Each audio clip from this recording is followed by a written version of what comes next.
c'est à toi. Salut, aujourd'hui je vous raconte l'histoire de l'Asie centrale et du Kyrgyzstan.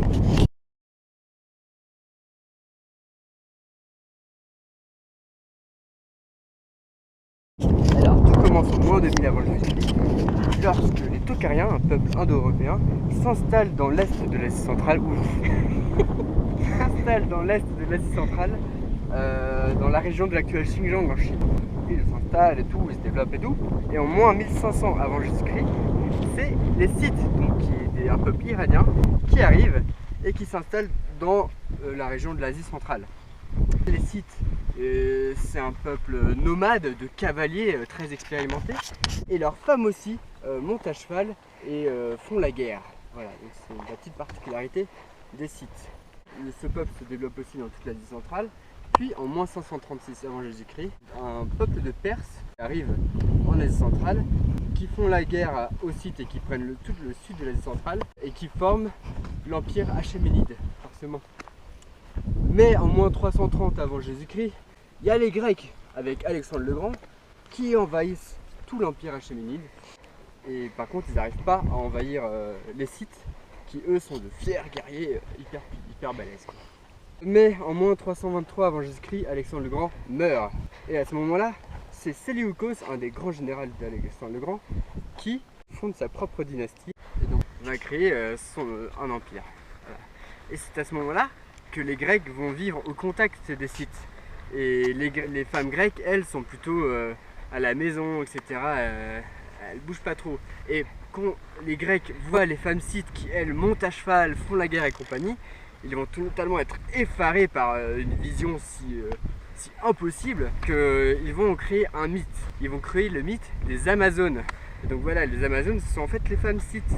Et tous les auteurs grecs de cette époque vont commencer à donner à leurs héros des liaisons avec la reine des Amazones, etc.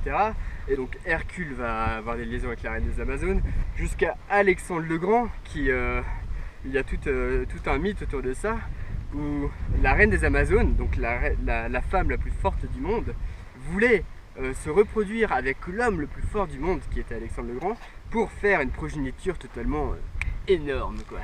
Voilà. Donc il y a eu plein de mythes autour de ça. Et voilà. Et d'où vient le nom Amazone?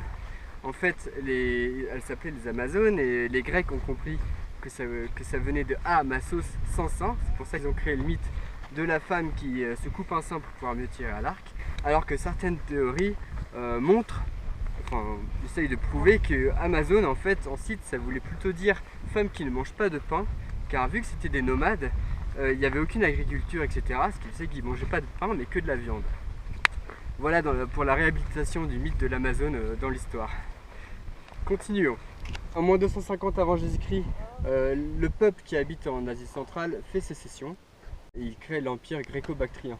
Pourquoi empire gréco-bactrien? Forcément parce qu'ils ont une influence grecque et en même temps ils sont situés en Bactriane, la région de Bactriane. Voilà, c'est easy, hein. Remontons un petit peu au nord. Qu'est-ce qui se passe au nord? Il y a en Mongolie, il y a un empire qui s'est créé, l'empire des Xiongnu. Il se déplace vers l'ouest et arrive dans le Ganzhou. Dans le Ganzhou, c'est là où il y avait l'ancienne population des Tochariens qui ont évolué et qui sont maintenant devenus les Yuezhi. Donc les Yuezhi se sont fait jarter du Ganzhou vers l'ouest. Et en étant jartés vers l'ouest, ils vont eux-mêmes repousser les Scythes. Les Scythes qui eux vont aller donc migrer au sud et sur leur passage détruire l'empire gréco-bactrien. Mais ils vont être affaiblis et vont disparaître aussi. C'est donc les Yuezhi qui s'installent dans toute l'Asie centrale. Et ils vont créer l'empire du Kushan. Donc grand empire très puissant, etc.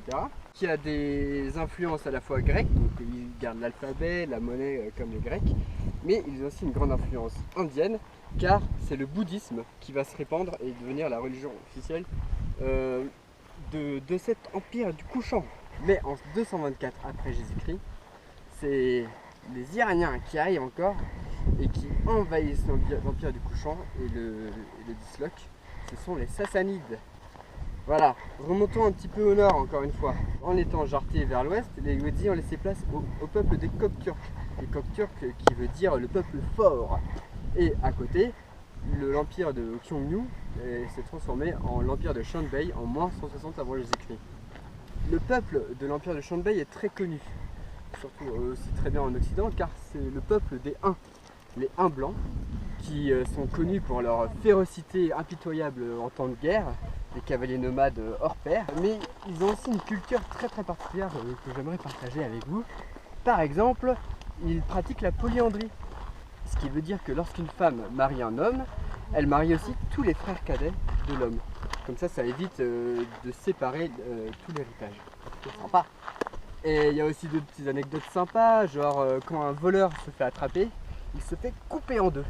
Et la victime reçoit 10 fois la somme qui lui a été volée. Ou encore, lorsqu'un fils perd un de ses parents, il se coupe l'oreille. Voilà, vaut mieux pas qu'il perde les deux parents, quoi. Voilà pour les Huns blancs. Et ces Huns blancs, en 450 après Jésus-Christ, vont se lancer encore à la conquête du monde. Ils vont aller vers l'ouest, etc.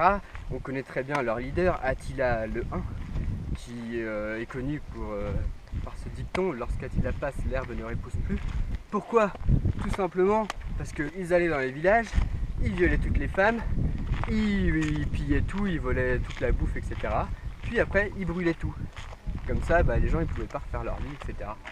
Ce qui fait que, voilà, d'où ce dicton. Donc ils envahissent tout, ils envahissent l'Asie, l'Europe, etc. Mais en 563 après Jésus-Christ, les Sassanides et les coqs turcs s'allient pour repousser les Huns. Et ils y arrivent et les Huns sont cassés. Donc à ce moment-là, toute l'Asie centrale est en fait un peu grignotée par plein d'empires différents. Il y a les califats arabes, il y a les coqs turcs, il y a les Sassanides, mais il y a aussi après les Ouïghours, les Chinois avec la dynastie Tang. Voilà, c'est un peu morcelé de partout.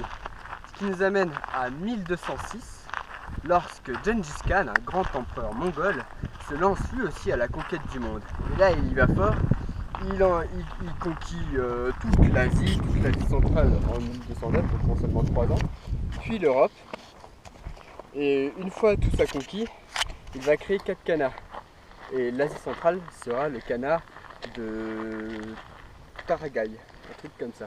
Mais forcément, tenir un empire aussi grand, c'est très difficile. Ses fils y arrivent plus ou moins bien, et au fur et à mesure du siècle, ça se désagrège en fait tout cet empire. Et au fur et à mesure, ce sont les musulmans qui vont réussir à reprendre un peu le pouvoir dans cette région d'Asie centrale. Et en 1369 après Jésus-Christ, un émir qui est situé dans l'actuel Ouzbékistan va sortir du lot. Il s'appelle Timur-Lenk, donc Timur le Boiteux, on l'appelle aussi en France Tamerlan. Et lui, il va choisir encore d'envahir le monde. Sauf que lui, il a une politique très particulière, c'est qu'il faut tuer tous les non-musulmans. Ce qui fait que ça mène à une période d'énormes massacres, de destruction massive, où il est dit que ces conquêtes ont causé entre 1 et 17 millions de morts, ce qui correspond quand même à 5% de la population mondiale de l'époque. C'est assez vénère. Et voilà, il envahit toute l'Asie centrale jusqu'en Afrique, l'Inde, enfin le nord de l'Inde, etc. Mais Timur-Lenk est aussi un grand défenseur des arts et des lettres. Dans sa capitale Samarcande, il va créer tout un centre culturel énorme, donc le principal de l'Asie centrale à l'époque. Donc voilà, empire très contrasté. Mais forcément, comme pour Gengis Khan, c'est très difficile de tenir un empire aussi grand, qui fait qu'à sa mort en 1405, tout va se disloquer très rapidement. Et ce sont les Ouzbeks qui vont recommencer à prendre le pouvoir dans cette région dès 1429. Donc c'est à ce moment-là, à partir de ce moment-là, qu'on va commencer à appeler cette région le Turkestan, parce que Turkestan, ça veut dire littéralement le pays des Turcs. Et en effet, toute cette région est peuplée par des peuples d'origine turque, les Ouzbeks, les Kazakhs, les Turkmènes et les Kirghizes. Il n'y a que les Tadjiks qui eux sont d'origine iranienne. Et en 1509 va se créer le khanat de Kokand, et ce khanat va rassembler les actuels Ouzbékistan, Kirghizistan et Tadjikistan. Et ce khanat de Kokand va développer de fortes relations avec les Russes au fur et à mesure des années et des siècles, et jusqu'en 1868 où ils vont créer un traité commercial avec les Russes. Ils vont devenir très dépendants du marché russe, ce qui va causer gros problèmes alimentaires, commerciaux, etc. et causer un grand mécontentement du peuple. Et en 1874, ce peuple va descendre dans les rues, dire qu'il n'est pas content, quoi, ce qui va mener au ralliement du Khanat de Kokand avec les Russes. Voilà, donc là ça devient un peu l'histoire de la Russie, il y a la Première Guerre mondiale, etc. Et entre 1924 et 1929, la Russie décide de diviser le Turkestan russe en plusieurs pays qui vont devenir des républiques socialistes soviétiques. Et donc elles font partie donc l'URSS. À ce moment-là, il va être créé le Kazakhstan, le Turkménistan, l'Ouzbékistan, le Kyrgyzstan et le Tadjikistan. Après c'est encore l'histoire russe, Deuxième Guerre mondiale, guerre froide, blablabla. Et on arrive à la chute de l'URSS. Et nous allons parler maintenant de l'histoire du Kyrgyzstan. 1991, le Kyrgyzstan devient indépendant et c'est le président Akayev qui va prendre le pouvoir. Akayev est communiste, il va faire une politique très communiste à la stalinienne, pas très jolie. Et voilà, ça va continuer comme ça jusqu'en 2005. Mais en 2005, il va faire une nouvelle élection totalement frauduleuse, ce qui va encore mettre le peuple va descendre dans les rues pour pousser sa gueulante et va jarter Akayev au pouvoir et va le faire fuir du pays. Ça s'appelle la révolution des tulipes. C'est à ce moment-là que le Kyrgyzstan ne sera plus communiste. Et c'est le président Bakiev qui prend le relais. Bakiev au début s'ouvre au monde, etc. Mais dès 2009, il commence à concentrer le pouvoir autour de lui. Il y a beaucoup de meurtres de journalistes et d'opposants politiques.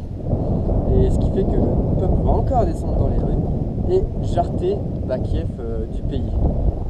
C'est alors, il va alors être créé une nouvelle constitution et il y aura un nouveau président qui s'ouvre actuellement de plus en plus au monde. Il y a d'ailleurs le Kyrgyzstan donne 2 mois de visa gratos pour les Français touristes, c'est génial. Et voilà, donc maintenant le Kyrgyzstan c'est quoi? C'est tout d'abord 2 peuples, il y a les Russes qui habitent beaucoup au nord et sinon c'est plutôt des Kirghizes dans le sud. Que dire? Les Kirghizes sont musulmans, mais ils ont adopté que certaines traditions de l'islam qui s'adaptent à leur style de vie nomade. Donc c'est assez léger. Et ils aiment beaucoup le kumis. Le kumis c'est du lait fermenté de jument. C'est spécial, disons. Voilà. Et sinon le Kyrgyzstan, c'est des grandes montagnes avec plein de verdure de partout. C'est génial. Et il est dit que chaque Kirghiz naît sur le dos d'un cheval. J'espère que ça vous a plu. La prochaine fois, normalement, c'est l'histoire de la Chine.